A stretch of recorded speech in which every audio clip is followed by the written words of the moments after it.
Pour le décryptage de ces derniers développements, avec nous ce soir sur ce plateau, Bara Ndiaye, consultant. Bonsoir Bara.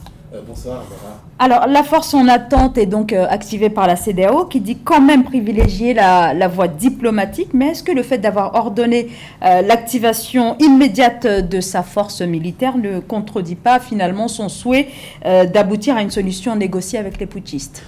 Effectivement, je pense que l'option première devrait être la solution diplomatique parce que, comme vous le savez, dans le monde, le conflit armé militaire n'a jamais rien réglé. Est-ce que le conflit armé a réglé le problème en Irak? Non. Est-ce qu'il a réglé le problème en Libye? Non. Est-ce qu'il a réglé le problème en Ukraine? Non. Et ainsi de suite. Donc la diplomatie est une voie qu'on doit privilégier dans la mesure où la CEDEAO est bien au courant que le Niger est extraordinairement bien positionné. C'est-à-dire qu'au Sahel, il est entouré de 7 pays. C'est un des rares pays qui a cette frontière.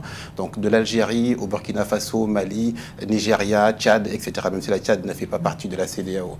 Donc à mon avis, l'option diplomatique devrait être celle qui doit être privilégiée dans la mesure où certaines puissances occidentales, comme vous le savez, aujourd'hui, sont en train de dire qu'ils veulent une intervention. Mais une intervention, est-ce qu'elle est demandée, est-ce qu'elle est souhaitée par le peuple nigérien même? Parce que c'est le peuple, en fait, qui doit donner son avis.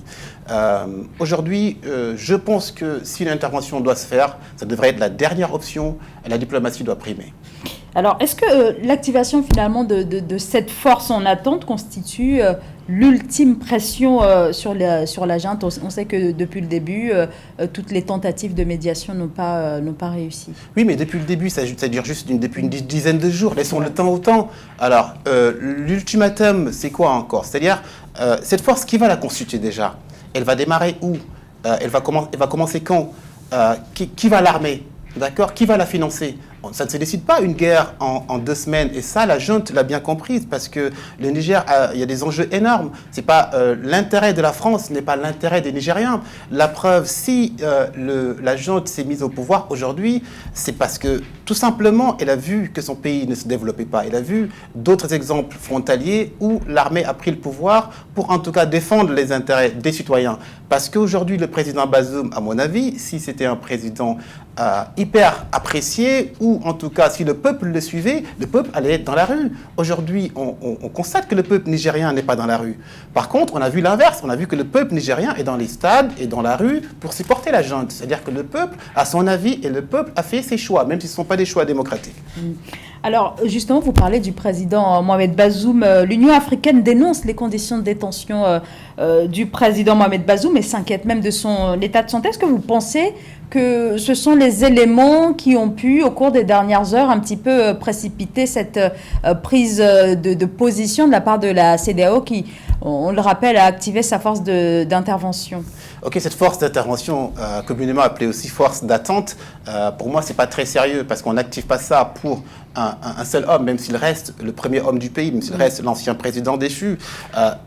Rétablir les conditions, ça peut se faire rapidement. Je pense que M. Bazoum mange et M. Bazoum dort correctement aujourd'hui. Sinon, ça se saurait pour de vrai. On ne déclenche pas une guerre parce qu'un homme a été privé de ses droits mineurs. Donc, vous savez, les jeunes Nigériens prennent le désert pour aller immigrer. Et donc, pour ça, on ne déclenche aucune force. Et d'autres problèmes sont vitaux au Niger et on ne déclenche rien du tout. Je pense que ça peut se négocier, il peut être dans de meilleures conditions, mais ce n'est pas la raison, en tout cas profonde, pour déclencher cette guerre, qui ne dit pas son nom, en fait. Alors, vous l'avez dit tout à l'heure, Bara Ndiaye, le calendrier, le nombre et l'origine même des soldats qui composeront finalement cette force militaire, on ne sait pas encore un petit peu les contours de cette force et de ce déploiement. Est-ce que la CEDEAO est réellement en mesure d'intervenir militairement au Niger? Alors moi je dirais non, parce que si on pousse l'analyse de façon profonde, on se rend compte aujourd'hui déjà que la CEDEAO, ça veut dire communauté économique des États de l'Afrique de l'Ouest. Une communauté économique, comme vous le savez, n'a pas vocation à faire une guerre.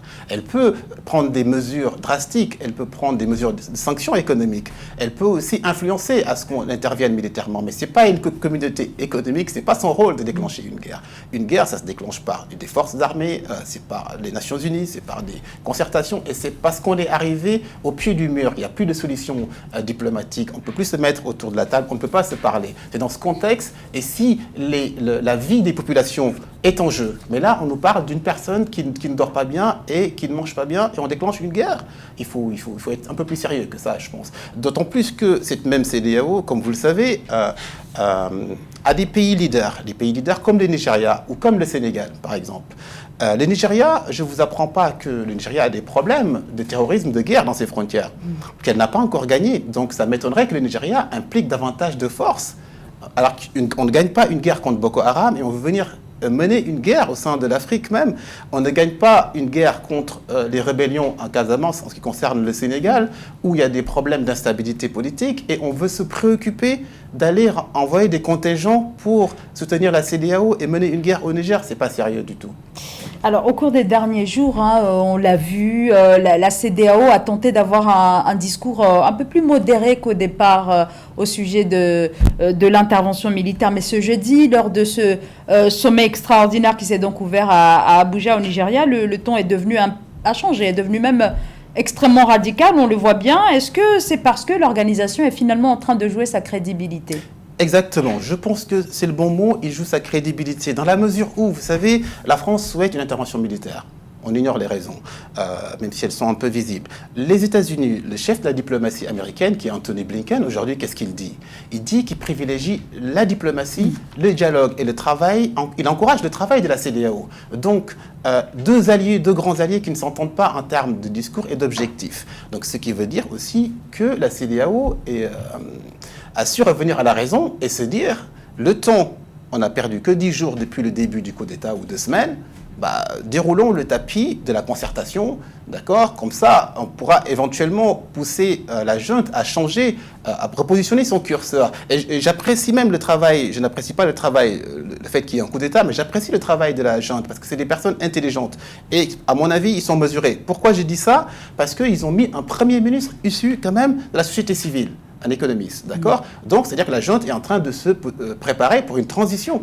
Laissons-leur le temps de faire cette transition-là et de revenir à une stabilité institutionnelle et constitutionnelle. Alors, la CEDEAO a indiqué vouloir que cette crise nigérienne soit réglée par les Africains eux-mêmes, mais dans la mesure où les capacités militaires ne semblent pas réellement suffisantes, il faut bien le dire, du côté de la CEDEAO, est-ce que l'organisation vous semble réellement engagée à ne pas faire appel aux Occidentaux? Vous avez parlé de la France qui d'ailleurs a pu appuyer complètement les solutions préconisées par la CEDEAO. Alors, le souci, il se trouve là, en fait. C'est le nerf de la guerre. C'est pas parce qu'on va financer, on va injecter un budget dans un conflit qui va être armé que l'armement nécessaire sera sur place, qu'il n'y aura pas de dégâts collatéraux, voire multilatéraux. L'idée, c'est quoi? L'idée, c'est de pousser vraiment tous ces acteurs-là à se mettre autour d'une table, à établir un dialogue national et à produire quelque chose qui va dans l'intérêt de la population nigérienne aujourd'hui. Comme je l'ai dit tout à l'heure, le président Bazoum, ce qui est arrivé ne devrait pas arriver parce qu'il a pris quand même le pouvoir de façon constitutionnelle. On ne doit pas reprendre le pouvoir de façon militarisée. C'est pas bien, mais est-ce qu'il était si populaire que ça? Est-ce que les Nigériens portaient leur espoir sur lui? C'est des questions qu'on doit se poser. Et est-ce qu'on a impliqué la société civile nigérienne davantage au lieu de vouloir s'immiscer et de prendre leur place dans ces décisions majeures? Je pense que c'est pas très juste et il faut déplacer le curseur, notamment pour les influenceurs étrangers, j'appelle ça comme ça. Il y a les pouvoirs qui influencent. Et ces personnes-là ces pouvoirs-là devraient s'arrêter à leur niveau d'influenceurs, mais non pas s'ingérer dans les histoires intra-nigériens et intra-africains. Alors d'ailleurs, quel pourrait être justement le danger d'un éventuel appui des Occidentaux dans ce dossier-là? Alors le danger, il est très simple. Vous savez, les Occidentaux ont initié une guerre en Libye avec toute la logique pour la mener. Les armes sont parties entre des mains dans lesquelles ne devaient pas se retrouver, des mains des djihadistes, des terroristes qui ont occupé le Sahel aujourd'hui. Si au sein de ce même Sahel, où il y a plusieurs conflits armés et plusieurs bases de djihadistes, les armes, cette guérilla qui va se passer, va déstabiliser le Niger en termes de guerre civile et en termes d'approvisionnement d'armes de façon implicite à ces groupes djihadistes qui viendront bien sûr recruter chez les jeunes Nigériens. Et l'Afrique va se retrouver, le Sahel va se retrouver être une véritable poudrière, ce qui n'arrange personne au niveau de la CEDEAO aujourd'hui. Alors, Bara, une réunion des chefs d'État de la CEDEAO, des chefs d'État-major, pardonnez-moi, va s'ouvrir demain samedi au Ghana. Quelle portée donner à cette rencontre à l'aune de cette intervention militaire annoncée? Alors, c'est assez simple. Dans la CEDEAO même, vous avez le Mali qui n'est pas d'accord, vous avez le Burkina Faso qui sont membres, qui ne sont pas d'accord, et qui sont même prêts à aller aider les forces nigériennes pour contrer l'invasion ou le rétablissement de l'ordre que prônent la CEDEAO et les forces étrangères. Donc cette réunion ne produira rien d'autre qu'un désaccord pur et dur. Il n'y a rien de positif qui peut sortir de cette réunion, en termes en tout cas de décisions militaires. Donc encore une fois, c'est la partie politique et la diplomatie qui doit œuvrer, qui doit manœuvrer pour trouver les solutions justes, adaptées à nos conditions et à nos problèmes intra-africains et intra-nigériens. Alors peut-être un dernier mot très rapidement. On a vu depuis le début du coup d'État, mais de plus en plus ces derniers jours, l'homme fort désormais du Niger, le général Tiani, qui bénéficie de plus en plus de soutien d'anciens membres de l'opposition, aussi une bonne partie de la société civile. Et au niveau de la sous-région, le Burkina Faso, le Mali ont promis de se ranger aux côtés du pouvoir militaire nigérien si jamais il y a une intervention militaire internationale. Est-ce que l'armée du Niger vous semble en mesure de pouvoir éventuellement résister à une intervention militaire? L'armée du Niger n'a pas les capacités d'absorber toute cette force militaire qui va lui tomber dessus. Ça, c'est certes, c'est sûr. Mais l'armée du Niger, quand même, a des alliés. Parce que là, vous savez, le Tchad, qui n'est pas membre de la CEDEAO, a dit qu'il ne veut pas participer à cette guerre, qu'il faut privilégier l'option diplomatique. Et on sait de quel poids l'armée tchadienne pèse. On sait que l'armée malienne n'est pas si forte que ça, mais il y a la motivation et la détermination. On sait que l'armée burkinabé n'est pas si forte que ça, mais il y a la détermination pour aider, en tout cas, leurs voisins. En plus, il y a la Guinée qui n'est pas d'accord. Donc cette base de la CEDEAO même, où est-ce qu'elle va se mettre? Dans la mesure où le Niger, comme vous le savez, il y a la base des drones américains qui est installée au Niger, et il y a la base de commandement Barkhane qui a quitté le Mali et qui allait s'installer au Niger. Donc qui dirige le Niger au fond? C'est une question qu'il faut se poser. Qui dirige le Niger? Est-ce que ce pays est vraiment souverain? Est-ce que ce pays est vraiment autonome malgré sa richesse sur le pétrole, sur l'uranium et sa jeunesse qui ne demande que de travailler et de profiter de ses ressources pour enfin essayer de se développer comme une nation qui se respecte? Merci beaucoup à vous, Baran Ndiaye, pour toutes ces explications. Merci.